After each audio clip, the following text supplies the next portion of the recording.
तो बच्ची बोली कि टीचर बोलते हैं घर चले जाओ। अब ये बताओ, वो बच्ची बता रही है कि मैं 4 किलोमीटर साइकिल चला के आई हूँ स्कूल चलाने, साइकिल चला के 4 किलोमीटर साइकिल चला के आने के बाद मेरा पीरियड स्टार्ट होता है। अब मैं रिटर्निंग में साइकिल कैसे चलाऊंगी और साइकिल को खींच के कैसे लेके जाऊंगी?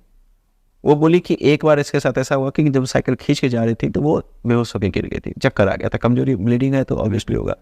ये बातें किसी को पता ही नहीं है कि इन बच्चियों के साथ कितने तरह के प्रैक्टिकल चैलेंज आ सकते हैं।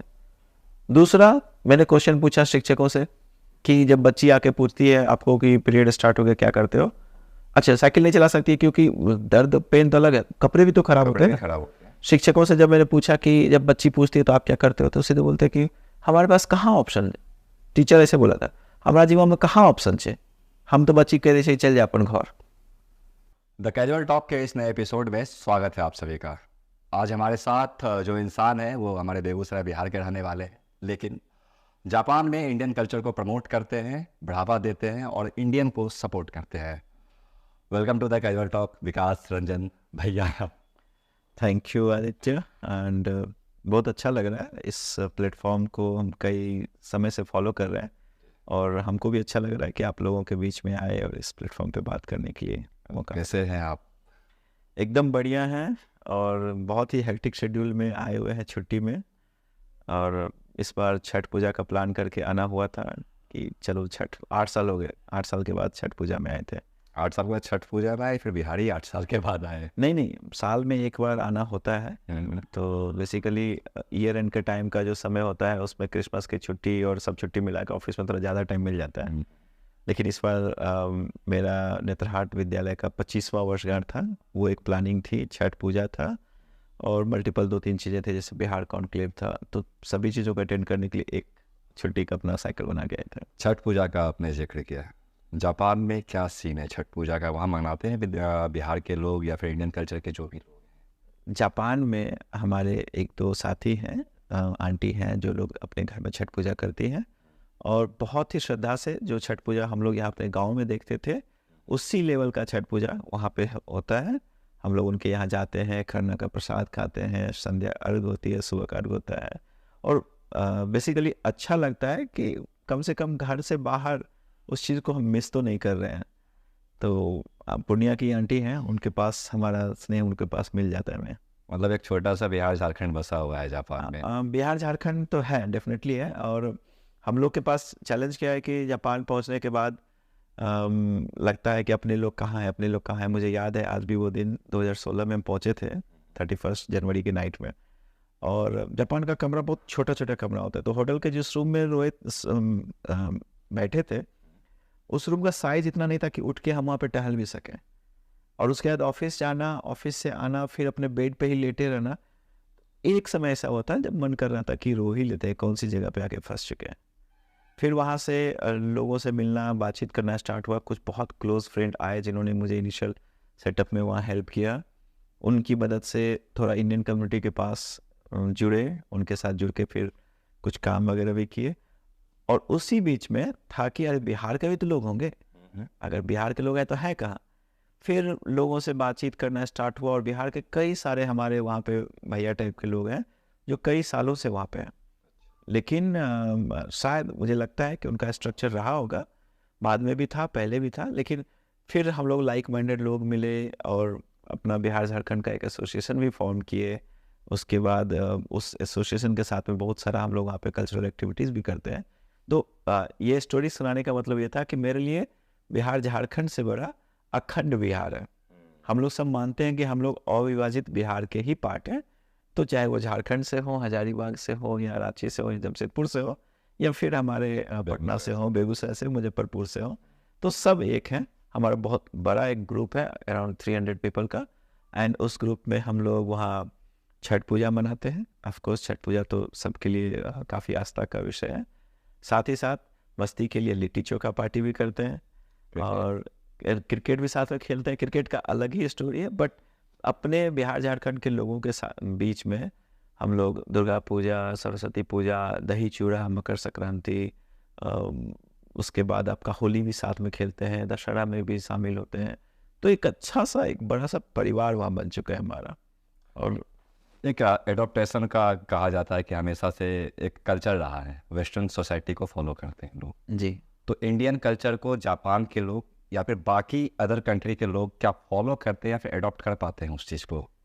बहुत अच्छा है आपका ये प्रश्न। तो भारत और जापान के बीच में एक जो सबसे बड़ी विशेषता रही है वो है हमारा कल्चरल कनेक्ट। और वो इस रूप में है कि आप ऐसा समझिए कि भारत में हम लोग भगवान का पूजा करते हैं। हमारे पास गणेश जी हैं, हमारे पास सरस्वती माँ हैं, हमारे पास शिव जी हैं, हमारे पास बहुत सारे ऐसे भगवान हैं जिनकी हम पूजा आराधना करते हैं। जापान में भी ये भगवान एग्जिस्ट करते हैं। वहाँ पे जो सरस्वती माँ यहाँ पे हाथ में वीणा ली हुई है, वहाँ पे जापान में हम लोग उनको बेंजाइटिन माँ बोलते हैं। यहाँ पे हमारे पास गणेश जी जिनके पास सुर है, जापान में भी एक स्ट्रक्चर है उनके पास भगवान जी का जिनकी हम लोग वहाँ पे आराधना करते हैं, वो भी गणेश जी है। हमारे पास यहाँ पे शिवलिंग है, वहाँ पे है। हमारे पास इंद्र भगवान है, उनके पास इंद्र भगवान का, हाँ, उनका नाम अलग है, लेकिन जो हमारा भगवान को देखने और समझने का जो समझ है वो वहाँ भी एग्जिस्ट करता है। और जब हम अपने दोस्तों से बात करते हैं या फिर जो पुराने वहाँ पे कई दशकों से रह रहे हैं, तो पता चलता है कि ये तो कई कई साल पहले जापान आ चुका था। तो फुटफॉल की बात करें या फिर भारत जापान के रिलेशन की बात करें, तो हमारा कल्चरल कनेक्ट बहुत स्ट्रांग है। कल्चरल कनेक्ट हमारा अच्छा है। सेकंड, हमारे भारत और जापान के बीच का जो रिश्ता है उसको समझिए। हम भारतीय, स्वामी विवेकानंद जी को यहाँ कोट करते हैं। स्वामी विवेकानंद जी ने कहा था कि अगर हर भारतीय को एक बार जापान जरूर जाना चाहिए। और वो क्यों कहा था उन्होंने, जब हम वहाँ पहुँचे रहे तो समझ में आया कि जापान में जो डिसिप्लिन है या जापान की जो खूबसूरती है, वहाँ के लोग हैं, उनका बात है, व्यवहार है, वो इतना अच्छा है कि अगर इंडिया उसको 10% भी अडॉप्ट कर ले तो भारत बहुत आगे निकल जाएगा, बहुत आगे निकल जाएगा। स्वामी विवेकानंद जी ने तब कहा था। मतलब इंडियन को ज़रूरत है जापान की कल्चर को अडॉप्ट करने की, सीखने की। मतलब इंडिया का कल्चर बहुत रिच है, लेकिन जापान से है। जापान से हम वहाँ का अगर अनुशासन सीख लें, वहाँ की जो चीज़ें हैं सीख लें तो हमारा जो भारत के हमारे लोग हैं, वो मेंटल जो ब्लॉकेज है या फिर जो हमारा सोचने की जो शक्ति है या फिर प्रवृत्ति है, वो निश्चित बदल जाएगा। सिमिलर चीज़ें क्या लगी आपको यहाँ और जापान की? मतलब मिलता जुलता बिल्कुल कि हाँ यार ये तो इंडिया में भी है, जापान में भी हो रहा है। देखिए, खाने का फूड बहुत डिफरेंट है, तो फूड को कंपेयर नहीं करते हैं, थॉट को कंपेयर करते हैं। जापान के लोग बहुत मेहनती है और हम भारतीय मेहनत के लिए जाने जाते हैं। उसमें भी अगर बिहार की बात करें तो उस पर चर्चा करेंगे, लेकिन मेहनत कश है। दूसरा, सेवा। हम भारतीय के बीच में मेरा ये मानना है कि हम लोग ना सर्विस को मानते हैं कि ये सुप्रीम रिलीजन है। करेक्ट, सेवा परमो धर्म की हम लोग बात करते हैं। तो अगर भारत के पास ये सेवा भाव है तो जापान में भी ये सेवा वर्ड जापानीज में एग्जिस्ट करता है, जिसका मतलब है services, to serve the society, to serve the community. और ये एक ऐसा कनेक्ट है हमारे बीच में जो कि अपने आप में लगता है कि एक हो गया मातृभूमि, एक हो गया कर्म भूमि। तो मातृभूमि और कर्म भूमि दोनों के बीच में अगर सेवा का प्लेटफॉर्म मिल रहा है तो करते हैं काम जम के। कहा जाता है कि जापानीज लैंग्वेज वर्ल्ड की तीसरी सबसे टफेस्ट लैंग्वेज है जी।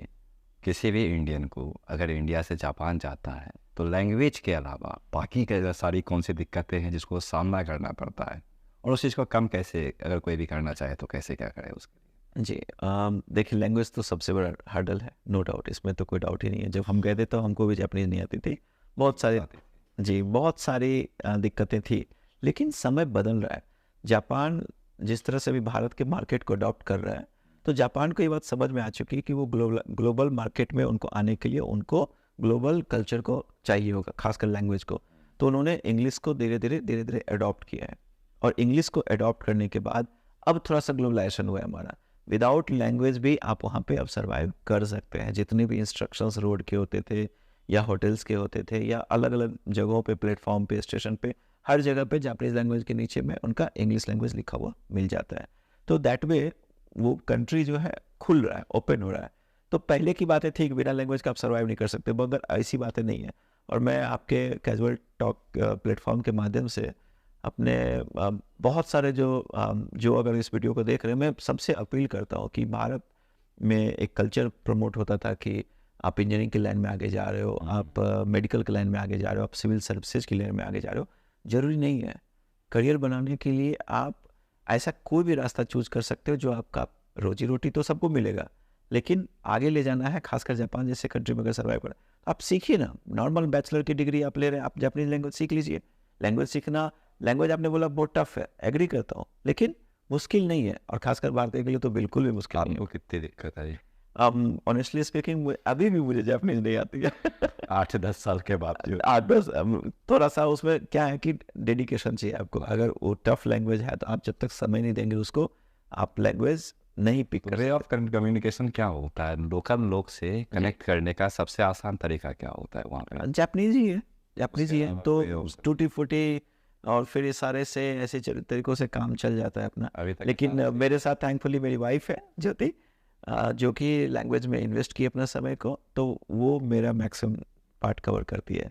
स्कूल में बात करना, बच्चे के टीचर से बात करना, या फिर अगल बगल के पड़ोसी से बात करना। उनका जापान जाने के बाद इम्प्रूव हुआ जापानीज, या फिर यहाँ से? नहीं, उसकी भी अलग कहानी है। वो आईटी प्रोफेशनल है, और शादी के बाद उसने अपना उसको यूएस जाना था, उसका भी करियर काफ़ी पिक पे था। उसने शादी के बाद सेक्रीफाइस किया कि चलो जापान में साथ में रहेंगे, फिर एक वहाँ से स्टार्ट करेंगे।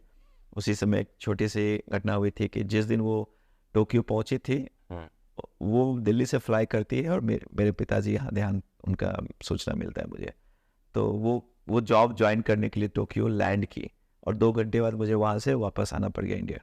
यहाँ तक कि जब वो लौट रही थी तो वीज़ा वाले ने बोला था कि मैडम बाहर का रास्ता उधर है, और वो बता नहीं पा रही थी कि मुझे वापस इंडिया जाना है। जितनी एक्साइटेड होके वो आई थी, तो वहाँ उसका जॉब छूटा। लेकिन उसके बाद उसने, जब पापा का अंतिम क्रिया सब कुछ करके मैं जब वहाँ लौटा था, तो फिर उसने इन्वेस्ट किया, जापानीज लैंग्वेज में इन्वेस्ट किया, बिकॉज समझ आ चुकी थी कि 2016-17 की बात मैं बता रहा हूँ, उस समय लैंग्वेज था कि अगर लैंग्वेज आता है तो ही आपका स्किल्स वहाँ पे कंसिडर किया जाएगा, नहीं तो नहीं। तो अभी ठीक है, उसने काम किया। अभी बच्ची छोटी है तो उसने ब्रेक लिया हुआ है, बट हाँ, उसने लैंग्वेज भी कर लिया। इंडियन सोसाइटी के जितने भी लोग हैं, जितना भी कल्चरल इवेंट करते हैं, जो भी करते हैं, तो जापानीज गवर्नमेंट का या फिर वहाँ के एडमिनिस्ट्रेशन का कैसा क्या सपोर्ट मिलता है उन लोगों को? लेकिन भारत जापान का तो वर्तमान सरकार का भी आपने देखा है। अब इस साल जब वहाँ के प्राइम मिनिस्टर थे, मोदी जी थे, तो हमारा दोनों कंट्री का रिलेशन तो काफ़ी स्ट्रांग हो चुका है। जापानीज लोगों के बीच में एक जो परसेप्शन है, परसेप्शन काफ़ी बाहर में काम करता है। वो ये है कि भारतीय बहुत अच्छे होते हैं, भारतीय बहुत मेहनती होते हैं, और इनके जैसा शार्प माइंड विश्व के किसी कोने में नहीं मिलता है।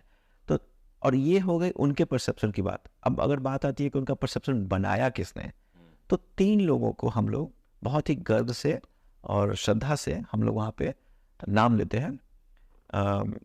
रास बिहारी बोस जी, जस्टिस राधा विनोद पाल और सुभाष चंद्र बोस।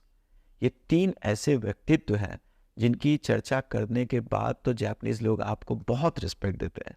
और मुझे मौका मिला है, मुझे सौभाग्य मिला है कि मैं डिफरेंट प्लेटफॉर्म पे उनके बीच में इनकी बात करता हुआ नजर आया हूँ। और जब मैंने रास बिहारी बोस जी का नाम लिया या सुभाष चंद्र बोस जी का नाम लिया, तो लोग मतलब तालियां बजाना बंद नहीं कर रहे थे कि अच्छा आप भारत से हैं। और वो तो ऐसे लोगों की वजह से हमारी छवि वहाँ पे बहुत ही स्ट्रांग है, एक स्ट्रांग कैरेक्टर के रूप में इंडियंस को देखा जाता है। और जब हम अपना कल्चरल को एक्टिविटीज़ करते हैं, उसके प्रमोशंस की बात करते हैं, बेसिकली क्या है कि हम भारत भी तो 29 राज्यों में बटे हुए हैं, और हर राज्य के लोग जापान में हैं। हमारी संख्या लगभग 40,000-42,000 के आसपास में है। और जितने हम लोग वहाँ पे अलग अलग राज्य के लोग बसे हुए, हर राज्य का अपना फेस्टिवल। हम तो इस मामले में अपने आप को बहुत धनी मानते हैं कि इतना राज्य, हर राज्य का अपना फेस्टिवल, महीने भर तो फेस्टिवल ही चलता रहता है। तो बिहार झारखंड एसोसिएशन जो है ना, उसमें बिहार झारखंड के ही लोग हैं या फिर बाकी भी स्टेट के? नहीं, स्टेट के लोग ही स्टेट के ग्रुप में होते हैं, अलग अलग स्टेट के अलग अलग। हाँ, तो मैं उसी पे आ रहा था कि अब तमिल के जो मेरे दोस्त हैं उनका अपना ग्रुप है, तेलुगु के जो है उनका अपना है, मराठी अपना है, और सब अपने अपने कल्चरल वैल्यूज के लिए काम करते हैं। पार्टिसिपेट एक दूसरे में करते हैं? बिल्कुल करते हैं, बिल्कुल करते हैं। मेरे लिट्टी चोखा के इवेंट में 50 से ज़्यादा मेरे दोस्त थे जो अदर स्टेट के थे। वो ये देखने के लिए आए थे कि कैसा होता है लिट्टी चोखा। अच्छा। जब मेरा मराठी दोस्त कोई शिवाजी जयंती मनाता है या कोई बहुत बड़ा इवेंट करता है, तो हम उसमें खुलकर शिरकत करते हैं। और शिरकत इस रूप में नहीं करते हैं कि हम दर्शक हैं, नहीं, हम पार्टिसिपेट करते हैं साथ में।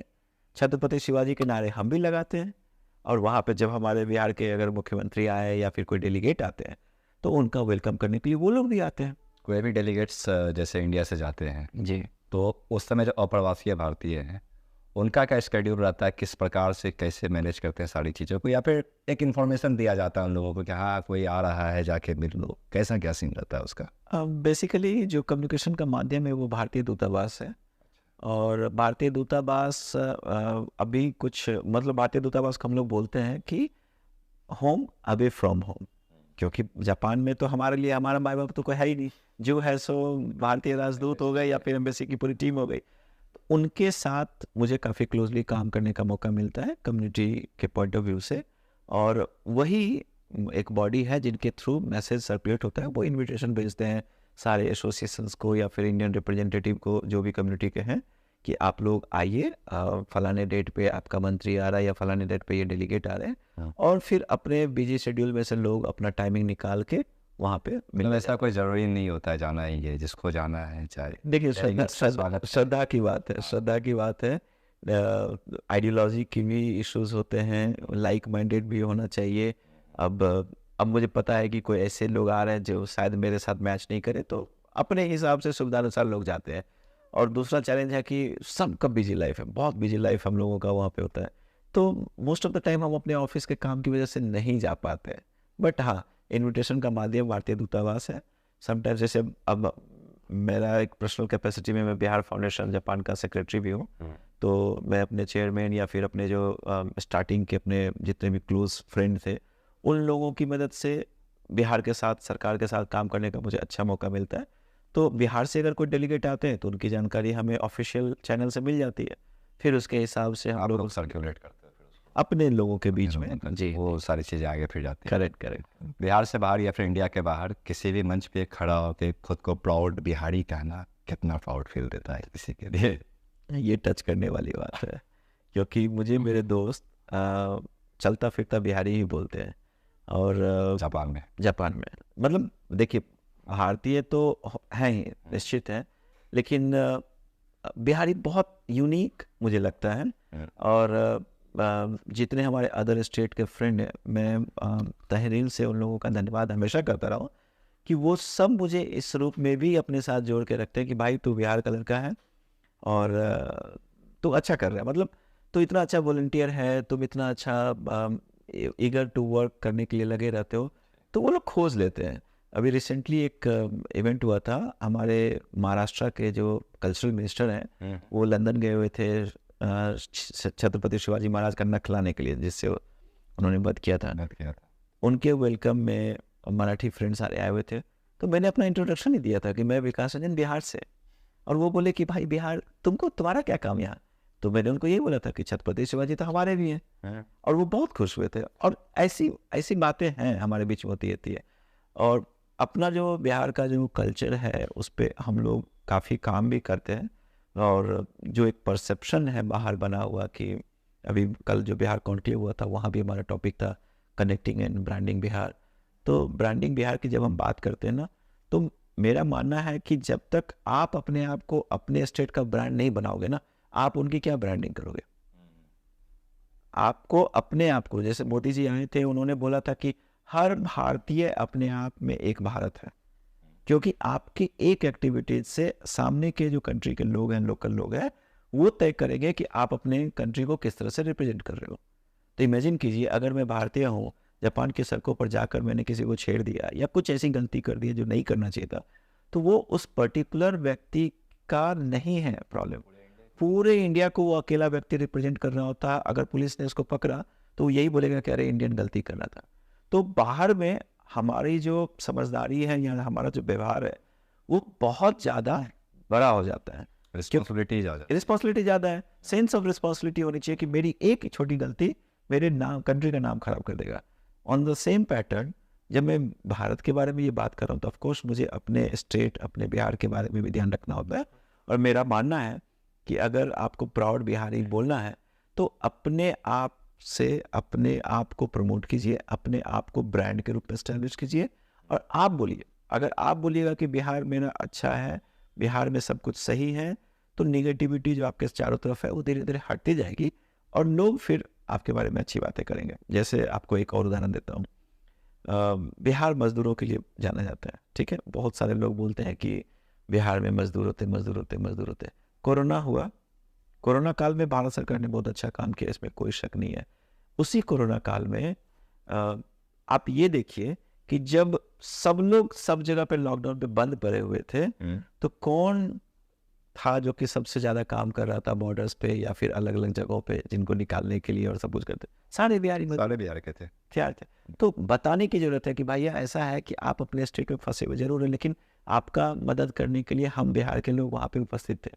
पर्सनल कैपेसिटी में मैंने भी काफ़ी कुछ काम किया है, लेकिन मेरा मानना है वही है कि बिहार तो भाई हम तो बहुत प्राउड फील करते हैं। कोई भी इंसान पहली बार जापान जाता है तो इंडियन सोसाइटी के द्वारा किस प्रकार से सपोर्ट किया जाता है, या फिर कुछ चीज़ें होती हैं, दिक्कत तो सबको आती है जैसे आपने बताया, तो आप कैसे फाइंड आउट करते हो कि हाँ ठीक है ये बाहर से है, मतलब अपने देश से आया हुआ है जी, इसको ये दिक्कत है, इसका इस तरीके से निवारण कर सकते हैं, या फिर इसको इस प्रकार से हम लोग सहायता पहुंचा सकते हैं, वो वे ऑफ हेल्प जो होता है वो क्या होता है आप लोगों का? हमारा जो अपना भारतीय समुदाय है वहाँ पे हमारा बहुत ही क्लोज कनेक्शन है। अब भले ही हम क्यों ना अलग अलग स्टेट के रिप्रेजेंटेटिव हो, स्टेट ग्रुप के मेंबर हो। मैंने इंडिया की बात की जी, हाँ, जो तो क्या है कि जैसे मैं वहाँ पे हूँ, मैं बिहार से हूँ बट वहाँ तो इंडियन हूँ। तो तमिलनाडु से कोई मेरा फ्रेंड आया या तमिलनाडु का कोई मेरा फ्रेंड है वहाँ पे, उसके साथ कुछ अनहोनी हो जाती है, तो सब एक साथ मिलकर सपोर्ट करते हैं एक दूसरे को। हमारा जो कम्युनिटी में एक दूसरे को सपोर्ट करने का जो स्ट्रेंथ है, मतलब मैंने देखा है कि अमेरिका लंदन की बात मैंने सुनी थी बचपन में, जापान को तो मैं जी रहा हूँ, बहुत ही यूनिक और अच्छा है। एक ऐसा चैनल हमने बना रखा है कि अगर कोई भारतीय वहाँ आते हैं, बहुत सारे आजकल तो व्हाट्सएप ग्रुप का ज़माना हो गया, सोशल मीडिया पे इतने सारे फेसबुक ग्रुप्स हैं, Indians in Japan, connect India in Japan, तो कोई भी कहीं से आता है वो एक पोस्ट करता है और हमें से प्रॉम्प्टली कोई कनेक्टिविटी सभी की आपस में एक दूसरे से पहले नहीं थी, अब अच्छी हो गई सोशल मीडिया के ज़माने में। हमें मतलब मुझे याद है वो दिन, मेरा फ्रेंड है संदीप गुंडप, मैंने जापान जाने के दिन, जिस दिन मैंने वहाँ लैंड किया था, मैं किसी को नहीं जानता था, किसी को नहीं। और मुझे जाना था, मुझे मेरे एचआर ने बोला कि आपको 1 वीक में होटल में रहना है और 8वें दिन आपको किसी घर में शिफ्ट करना है। अब मेरे पास ना ही किसी घर का पता, ना एड्रेस का पता, कहाँ रहना ये भी नहीं पता। तो मैंने फेसबुक पे इधर उधर सब जगह सर्च किया था, तो मेरा दोस्त एक बना है जो कि बहुत सोशल मीडिया से सोशल मीडिया से संदीप गुंडप ने मुझे मैसेज करके बोला कि ओजिमा करके एक जगह है जहाँ भारतीय समुदाय के लोग रहते हैं, आप इधर आ जाइए, घर खोज लीजिए। एचआर ने एक एजेंट का नंबर दिया, एजेंट को मैंने बोला मुझे ओजिमा ले चलो, और वहाँ पे जाके जब घर पसंद आ गया तो रहे थे। वो था एक दिन, और आज एक दिन है कि हमने काम किया अपने दोस्तों के साथ मिलकर, और ये निश्चित एश्योर किया है कि जापान आने वाला भारतीय उसको वहाँ पे इनिशियल डेज में कोई दिक्कत ना हो। इंडियन जो यूथ हैं या फिर जो भी हैं बाहर के लोग, अगर नॉर्मल पढ़े लिखे, ज़्यादा ने ग्रेजुएशन किया हुआ उन लोगों ने, तो उनके लिए क्या अपॉर्चुनिटीज़ हैं बिहार, मतलब जापान में आज के डेट में? देखिए, जापान में तो लैंग्वेज का एक बड़ा बैरियर है, ठीक है, और वाइट कॉलर वालों के लिए तो फिर भी ओपन है, जो हमारे नर्सिंग सेक्टर्स के हो गए या फिर मजदूर वर्ग के लोग हो गए, उनके लिए तो जापान चैलेंज है, क्योंकि आपको नेटिव लैंग्वेज में बात करनी पड़ेगी। करेक्ट है। डॉक्टर्स के लिए चैलेंज है, क्योंकि पेशेंट्स आपके जो आएंगे वो नेटिव लैंग्वेज में अपना बताएंगे कि मेरे दांत में दर्द है, मेरे यहाँ दर्द है, तो आपको लैंग्वेज पता होना चाहिए। तो जब तक लैंग्वेज का बैरियर है, थोड़ा सा चैलेंजिंग है रास्ता। लेकिन अदर सेक्टर, इंटरप्रेन्योर है या फिर हमारे आईटी सेक्टर्स के लोग हो गए या फिर बिजनेसमैन हो गए, उनके लिए इंपोर्ट एक्सपोर्ट हो गया, उनके लिए रास्ता एकदम ओपन है। मतलब आपको मैं बताता हूँ कि मैं जिस मल्टीनेशनल कंपनी में काम करता हूँ, वो पिछले 2-3 सालों से इंडिया आती है और आईआईटी के कैंपस से डायरेक्ट हायरिंग करती है और उनको जापान के एम्प्लॉयमेंट पे पोस्ट कर रही है विदाउट जापानीज लैंग्वेज। दिक्कत तो आती होंगी, फिर उनको दिक्कत आती है, उनको ट्रेनिंग दे दिया जाता है, लेकिन उसके पीछे का ये है कि भाई इंडियन टैलेंट है, इनको मिस नहीं करना है, इनको ले चलो। टैलेंट चाहिए, टैलेंट चाहिए, और टैलेंट में भी सिर्फ इंडियन चाहिए, इंडियन चाहिए। मेरे जो कंट्री हेड हैं या फिर जो हाई डिमांड है इंडिया में। बिल्कुल बिल्कुल बिल्कुल, हम भारतीय तो इसीलिए जाने जाते हैं। अगर मैं थोड़ा सा बिल्कुल पीछे इससे, जैसे पिछले बातचीत में आपने जिक्र किया था कि जिस दिन आपकी वाइफ जापान लैंड की थी, उस दिन आपके पापा की डेथ हो गई थी जी। तो वो टाइम जो था वो कैसा था, कि वो फेज किस तरीके से आपने फेस किया था उसको? मेरे लिए तो बहुत टफ था। रात के 2 बजे मुझे फ़ोन आया था कि पापा गुजर गए, और एक दिन पहले पापा से मेरी 1.5 घंटे की बातचीत थी। और कहते हैं, अब मैं महसूस करता हूँ, कहते हैं कि कोई जाने वाला होता है तो उसको थोड़ी सी भनक होती है कि कुछ तो गड़बड़ हो सकता है। पापा से मैं इतने सालों से इतनी बार मतलब मेरी तो रेगुलर बातचीत होती थी, लेकिन कभी भी उन्होंने उतनी डिटेलिंग में बात नहीं की थी जितना उन्होंने एक दिन पहले किया था। 1.5 घंटे की बातचीत थी हमारी। उन्होंने पूरा डिटेल अपना डिस्कशन किया था मेरे साथ में, घर का, परिवार का, ज़मीन का, बहुत सारी बातें हुई थी। और अगले दिन वो चल बसे। टफ था, बहुत टफ था, क्योंकि एक तरफ आप इमेजिन कीजिए कि मैं अपने घर को सजा के अपने वाइफ की, पहली बार शादी के बाद वो पहली बार जापान आ रही थी, अकेले आ रही थी, उसके स्वागत के लिए मैंने पूरा सब कुछ इंतजाम कर रखा है, और मुझे फ़ोन आता है कि पापा गुजर गए। और उसमें एक छोटा सा जो टफ पार्ट है, और वो भी मैं आपके इस टॉक के माध्यम से हाईलाइट करना चाहता हूँ कि बाहर चले तो जाते हैं हम लोग, लेकिन ये जो डिस्टेंस है, जाने का ट्रैवल डिस्टेंस है, वो बहुत बड़ा होता है हमारा, और कनेक्टिविटी नहीं है प्रॉपर, खासकर बिहार जैसे जगहों पे, तो उसमें बहुत बहुत फेस करना पड़ता है। आप इमेजिन कीजिए कि मुझे रात को 2:30 बजे फ़ोन आता है कि पापा गुजर गए, और मुझे आनन फानन में टिकट लेनी है, फ़्लाइट है सुबह 11 बजे की। मैं एयरपोर्ट जाता हूँ, वाइफ को पिक करता हूँ, 1 घंटे के बाद उसको वापस उसी फ्लाइट पे वापस लेके जाता हूँ, वहाँ से 10 घंटे में दिल्ली पहुँचता हूँ। दिल्ली में कनेक्टिंग फ़्लाइट लिया, क्योंकि दिल्ली से पटना और रांची के लिए कोई फ़्लाइट ही नहीं है शाम को कनेक्टिंग। अब दिल्ली पहुंचने के बाद मैं वेट तो नहीं कर सकते ना वैसी परिस्थिति में। दिल्ली से कोलकाता, कोलकाता से रात को मिडनाइट में ट्रेन से मोकामा, मोकामा में फिर गाड़ी से बेगूसराय। ये जो जर्नी था मेरा 2.5 डेज का था। एक बहुत तब तक सारी चीज़ें यहाँ पे सब होल्ड कर रहे थे कि मुखाग्नि मुझे ही देना था, तो वो बहुत टफ था मेरे लिए, तो बहुत टफ था। और मुझे लगता है कि पापा के जाने के बाद से जो सिचुएशन हमारे घर का भी रहा, या फिर अपना दोनों भाई का भी रहा, उतना आसान नहीं था उसे उबरना, बट कहते हैं कि ज़िंदगी चलने का नाम है। उस समय आपके पापा चूँकि एक बिजनेसमैन रह चुके हैं, उसके बाद क्रियाक्रम के बाद का जो फेस था, किस प्रकार आपने बिजनेस को मैनेज किया, खुद को मैनेज किया, और अपनी फैमिली को कैसे आपने संभाला था, वो अगर उस पर आप बात करना चाहें। मेरे पापा का रनिंग बिजनेस था, वो बेगूसराय में बस मालिक थे, उनका लाला उदी ट्रेवल्स नाम से बस चलता था पटना के लिए। और रनिंग बिजनेस को क्लोज करना उतना आसान नहीं होता है, लेकिन सारे स्टाफ बहुत सारे। हाँ, मतलब एक पूरा सेटअप था, और वो सेटअप को चलाने वाला ही चले गए। लेकिन मतलब हमारे घर की जो सबसे बड़ी स्ट्रेंथ है मेरी माँ, मेरी मम्मी, उन्होंने उसको बहुत अच्छे से संभाला। मेरा इमोशनल ब्रेकडाउन इस रूप में था कि अगर ये बिजनेस गया तो इसके साथ पापा का नाम जाएगा, पता नहीं क्या होने वाला है। बट क्रियाक्रम करने के बाद मैंने पापा के रूटीन को जिया, लगभग 17 दिन पापा के रूटीन को जिया। पापा जिस तरह से बस पे तैयार होते थे, उस तरह से तैयार होकर मैं भी जाता था बस स्टैंड में खड़ा होकर बस खुलवाने के लिए। और फिर वहाँ से जब बस चली जाती थी तो वहाँ से फिर इमोशनल होकर घर पे आके बैठ कर रोते थे, मम्मी को बताते थे। फिर बीच में थोड़ी बहुत और स्टाफ के पीछे लग के उनके साथ में क्लोजली काम करने का मौका मिला। कुछ अच्छी सेविंग भी करके मैंने मम्मी के हाथ में दिया। और मेरा तो ऑलमोस्ट ये डिसीजन हो चुका था कि जापान छोड़ देते हैं, क्योंकि मम्मी अब अकेली रहेगी मेरे साथ, और तो कोई है नहीं घर पे देखने वाला। रनिंग बिजनेस है तो आते हैं बेगूसराय, बसते हैं, यहीं पे कुछ करेंगे। लेकिन मेरी माँ, मेरा छोटा भाई और मेरी वाइफ, इन तीनों ने उस समय मुझे बहुत पुश किया कि आप जहाँ हो अच्छी ज़िंदगी जी रहो, अपने फ्यूचर के बारे में सोचो, कल को बच्ची होगी, बच्चे होंगे तो उनका भी एक लाइफ स्टाइल देखना है।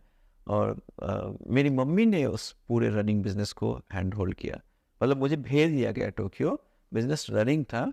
बाद में उन्होंने समाज के लोगों की मदद से सब कुछ क्लोज किया, और आज भी वो स्ट्रांगली घर पर बैठी है, घर संभाल रही है, गांव संभाल रही है, जो हमारे गांव में जो खेत वेत का जो होता है वो सब देख रही है। और मतलब उनके ऑल इन ऑल वही कर। हाँ, मतलब पापा जब थे तो भी मम्मी पापा का बहुत बड़ा सपोर्ट सिस्टम थी, और अब तो हम दोनों भाई के लिए तो सबसे बड़ी सपोर्ट वही है। जबरदस्ती आपको भेजा गया था, जबरदस्त, जाओ यार तुम क्या कर रहे हो यार। जाओ, बहुत पुश हुआ था मेरे छोटे भाई वाइफ। कितना मतलब वो टाइम, अगर मैं थोड़ा सा उसमें जाऊँ पीछे, तो एक होता है ना कि इमोशनली लिया गया डिसीजन है कि नहीं मुझे ये करना है, ऐसे करना, कि मुझे मालूम है कि एक ना मेरा सेट करियर है, सब कुछ सही चल रहा है, Correct. लेकिन घर आके कंडीशन के अकॉर्डिंग कि हाँ ये कंडीशन हो रही है, उसके पीछे ये सारी चीज़ें हैं, मुझे ये करना है, वो करना है। तो आपको नहीं लगता है कि वो पूरा इमोशनली एक डिसीजन लिया गया था, आपके लाइफ का सबसे बड़ा डिसीजन जो कह सकते हैं उस समय? हाँ, मतलब मेरे लिए तो था ही इमोशनल। और देखिए क्या है ना कि बचपन से हम लोग बाहर हैं, 98 से मैं बिहार से बाहर हूँ। तो जो इंफ्रास्ट्रक्चर है यहाँ पे, जो फैसिलिटीज़ होनी चाहिए यहाँ पे एक अच्छी ज़िंदगी जीने के लिए, जो लोग बाहर निकल जाते हैं उनको थोड़ा आइडिया हो जाता है कि बाहर की लाइफ थोड़ी अच्छी है, बेहतर है, खासकर एजुकेशन के फील्ड में और मेडिकल के फील्ड में। तो एक छोटी सी, जैसे शायद मेरे पापा बच सकते थे अगर कोई बहुत अच्छा हॉस्पिटल आसपास में होता या फिर उस तरह का एक इकोसिस्टम होता। तो हमारे ज़िला में या फिर बोलिए स्टेट में ही इकोसिस्टम का प्रॉब्लम है। तो दैट वे ऑल्सो मेरे भाई और मेरी वाइफ ने यही बोला था कि कैसे तुम कर सकते हो ये चीज़, इतनी अच्छी ज़िंदगी तुम जी रहे हो, इतना अच्छा तुम्हारा करियर एकदम पीक पे है, और वहाँ से वापस आके फिर बेगूसराय में जाके वो भी उस बिज़नेस में घुसना। हाँ, ये भी एक इम्पॉर्टेंट था, उस बिज़नेस में घुसना जिस बिज़नेस के बारे में आपके पापा ने आपको भनक तक नहीं लगने दी। मालूम ही नहीं था।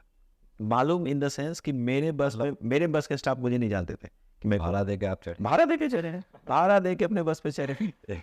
बिल्कुल चढ़े हैं, क्योंकि ट्राई करने गए थे। इंट्रोडक्शन नहीं दिया आपने? हाँ भाई मैं ही बस का मालिक। नहीं, पापा ने ऐसा सिस्टम बनाया था, और मुझे पापा के जितने भी दोस्त हैं बेगूसराय के, वो सारे लोग इस बात को एक्नॉलेज करते हैं कि बस स्टैंड में शालिग्राम बाबू जो हैं, उनका 2 बेटा है, विकास रंजन जो कि यहाँ से नेतरहाट आवासीय विद्यालय में पास करके गया, और सुभाष रंजन जो आज इंडियन नेवी का बहुत बड़ा फौजी पोस्ट पे है। और दोनों भाई पढ़ाई के फील्ड में थोड़ा बहुत एक्सलेट किए, आगे बढ़े, लेकिन दोनों में से कोई भी बस स्टैंड का, उनकी लैंग्वेज में बोलते थे कि बस का धुआं नहीं लगने दिया। तो बस का धुआं दोनों भाई को नहीं लगने दिया गया। तो मम्मी का ये स्टेटमेंट था कि बेटा, जिस चीज़ के लिए पापा ने तुमको इतने दिनों तक दूर रखा, अब तुम कैसे घुस सकते हो, ये क्योंकि ये तो उनकी इच्छा ही नहीं थी। मतलब इमोशनल एक उस समय डिसीजन लिया गया था। मुझे लगता था कि शायद मुझे करना चाहिए, लेकिन उन लोगों ने जो सपोर्ट किया, थैंकफुल, क्योंकि आज मेरी बच्ची जापान में पैदा हुई है, तो मैं देख रहा हूँ।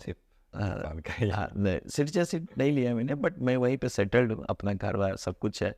तो जितने भी हम बिहारी प्रवासी जो हैं, हम लोग सबका मानना है कि अपने स्टेट का ग्रोथ होना चाहिए। हम लोग बिहार के इकोसिस्टम को ठीक करने के लिए, इंडस्ट्री डिपार्टमेंट हो, टूरिज्म डिपार्टमेंट हो, या फिर बिहार सरकार, हम लोग रेडी हैं उनके साथ काम करने के लिए। नोवा का जिक्र किया, लेकिन अभी आपने टी शर्ट पहना है नोवा GSR का। हाँ जी। क्या है नोवा GSR?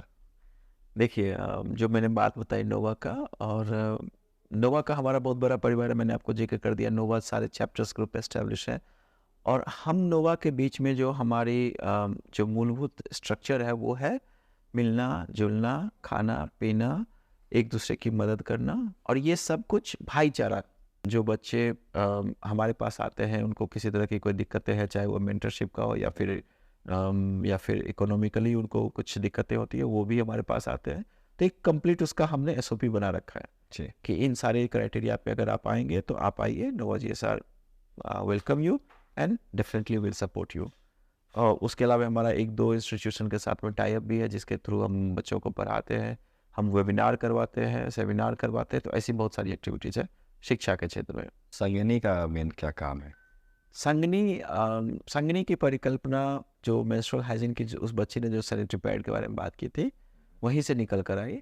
संगिनी एक सोच है, एक ऐसी सोच जो इस बॉयज एसोसिएशन को इस रूप में प्रेरित कर रही है कि अपने स्टेट के मेंस्ट्रुअल हाइजीन पे आप काम करो। तो जब हमारी एक थिंक टैंक बैठी और हम लोगों ने डिस्कशन करना स्टार्ट किया, तो हमें समझ में आया कि बहुत सारे रिपोर्ट देख रहे थे, NHS रिपोर्ट एंड ऑल, तो समझ में आया कि ये इतनी बड़ी समस्या है और इस समस्या के बारे में कोई बात क्यों नहीं कर रहा है। जी। अनहाइजेनिक तरीके से बच्चियों का जब पीरियड होता है, उस टाइम पे जो वो अनहाइजेनिक तरीके यूज़ करते हैं, गंदे कपड़े का प्रयोग करना, और भी मल्टीपल उनके पास ऑप्शंस हैं, वो तो जानलेवा है उन बच्चियों के लिए। तो कोई क्यों नहीं इनके बारे में बात कर रहा है, कोई क्यों नहीं इनके बारे में सोच रहा है। तो वो क्वेश्चन तो हमने पूछा, लेकिन आंसर भी देने के लिए हम खुद ही सामने आए कि नहीं, वो कोई और क्यों हो, वो हम क्यों नहीं हो सकते। ऑल्दो हम बॉयज हैं, boys association, let's do it. And then Om Prakash ji की अगुवाई में हम लोगों ने प्लानिंग ऐसा किया कि पहले तो काम करते हैं ऐसा 3A पे काम करते हैं। पहला कि मेंस्ट्रुअल हाइजीन का सबसे बड़ा प्रॉब्लम है अनहाइजीनिक तरीके से पीरियड्स वगैरह में कपड़ों का प्रयोग करना। तो बोले एक काम करते हैं, पहले तो सैनिटरी पैड का हम लोग एक्सेसिबल करते हैं। सैनिटरी पैड को हम लोग एक्सेसिबल बनाते हैं उन बच्चियों के लिए जिनके पास उतने पैसे नहीं होते हैं पैड खरीदने के लिए। फिर वो अफोर्डेबल होना चाहिए।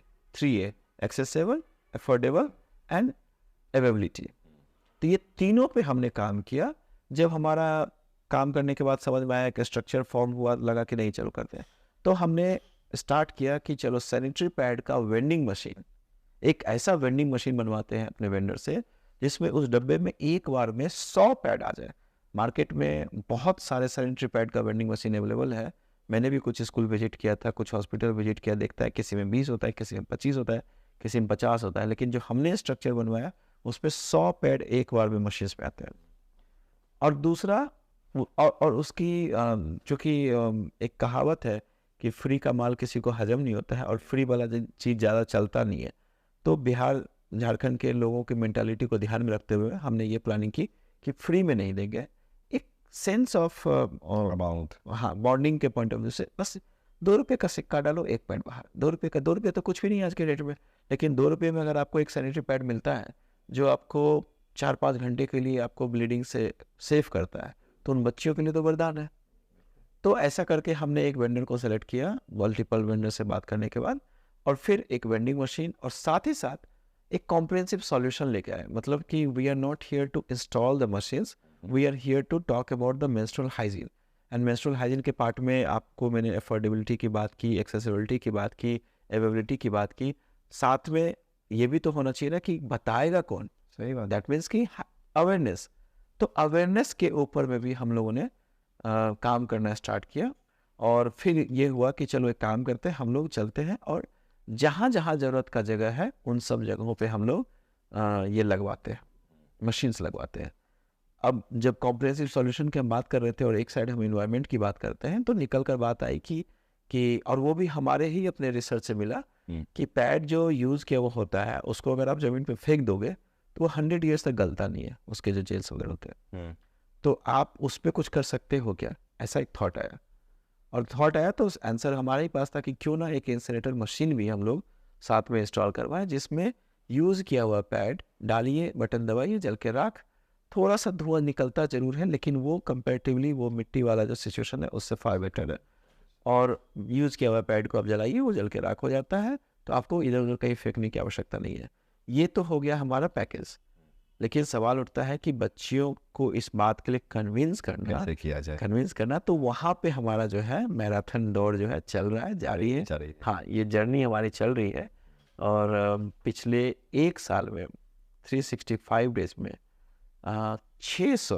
588 और समथिंग हमारा टोटल स्कूल हुआ है। ऐसे स्कूल्स में हमने अपनी मशीन्स को इंस्टॉल किया है। उसमें है कि गांव-गांव में सरकारी विद्यालयों के बीच में जाके इंस्टॉलेशन कराना, ठीक जी। अच्छा, 2 बातें हैं उसमें। जैसे बेगूसराय का मैं रहने वाला हूँ, लगभग यहाँ पे 90+ स्कूल्स में हमारे मशीन्स लगे हुए हैं अभी आज के डेट में, एज ऑफ टुडे, और आने वाले दिनों में अभी और काम आने वाला है। तो वो जो 90+ स्कूल्स जो लगे हुए हैं, उनमें से पिछली छुट्टी में मैंने विजिट किया था 20-22 स्कूल को। बच्चियों से जब बात हुई थी तो उनको बोला था कि आपको जब पीरियड स्टार्ट होता है तो पहला चीज़ आप क्या करते हो? पहला, उस बच्ची ने पहले ही बता दिया था कि उसके पास पैड नहीं होता है। तो मैंने पूछा पहला चीज़, तो वो बोलती है कि मैं जाती हूँ शिक्षक के पास और उनको जाकर टीचर को बोलती हूँ कि सर पीरियड स्टार्ट हो गया। बहुत हिचक से, अगर मैम हो गई तो आसान हो जाता है, अदरवाइज वो बोलती है कि पेट दर्द हो रहा है। टीचर समझ जाते हैं कि पेट दर्द का मतलब है कि बच्ची को पीरियड स्टार्ट होता है, तो टीचर बोलते हैं कि बेटा घर चले जाओ।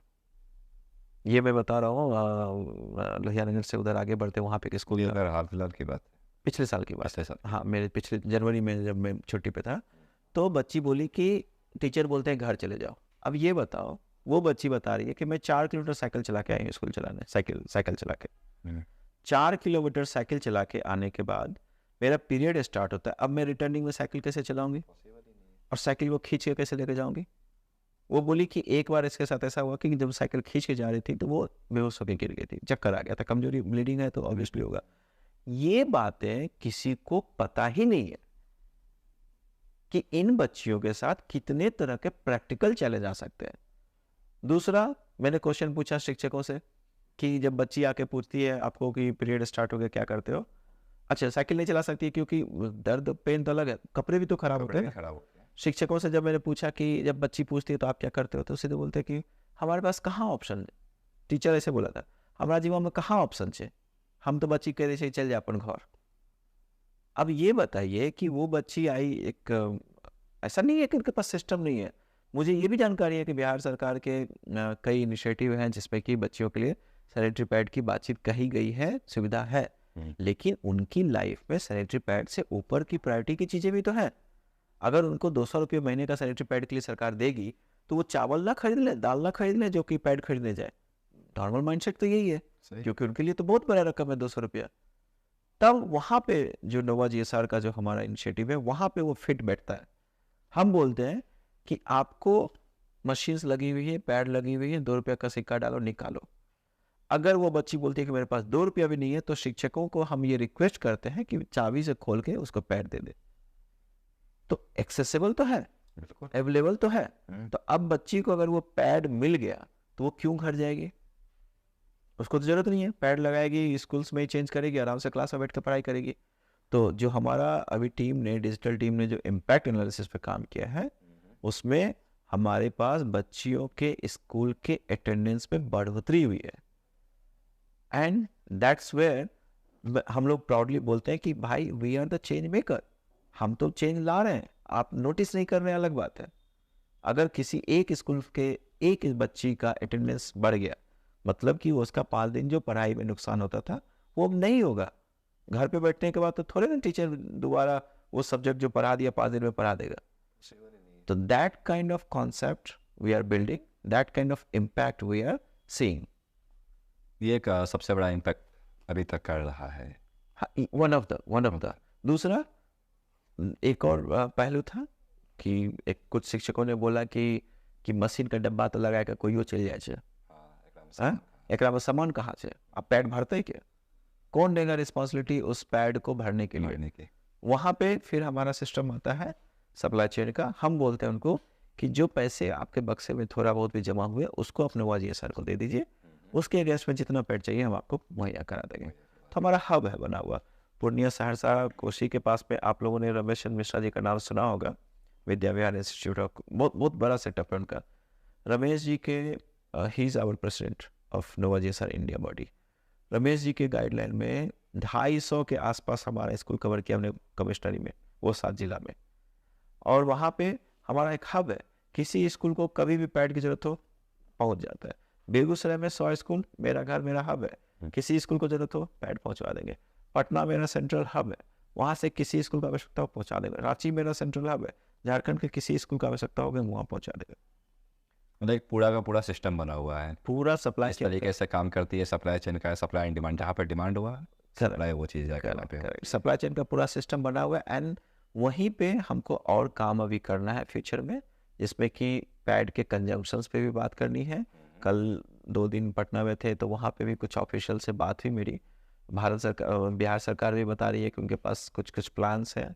तो थैंकफुल टू बिहार सरकार, या बोलिए कि एटलीस्ट नाउ इस टॉपिक पे लोग बात करना स्टार्ट कर चुके हैं।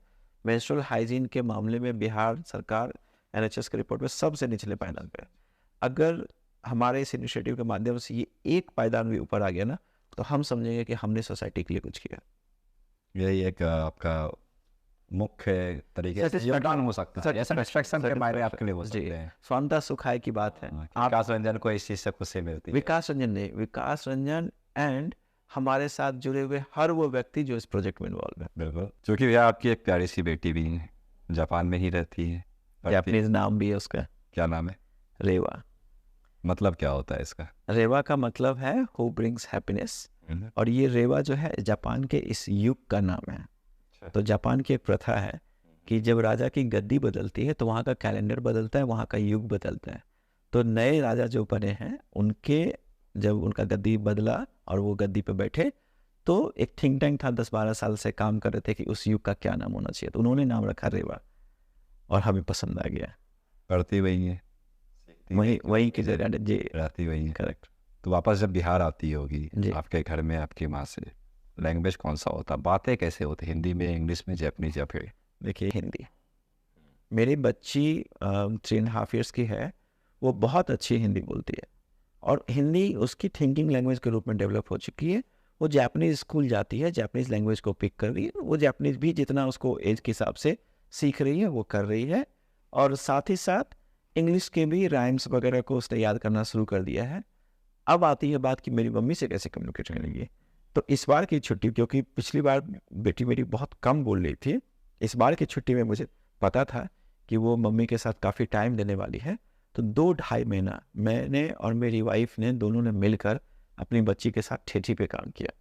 बात ही वैसे किया हुआ हमने। अरे अभी उससे पूछिए की गए तो बोलेगी हैगे की गए।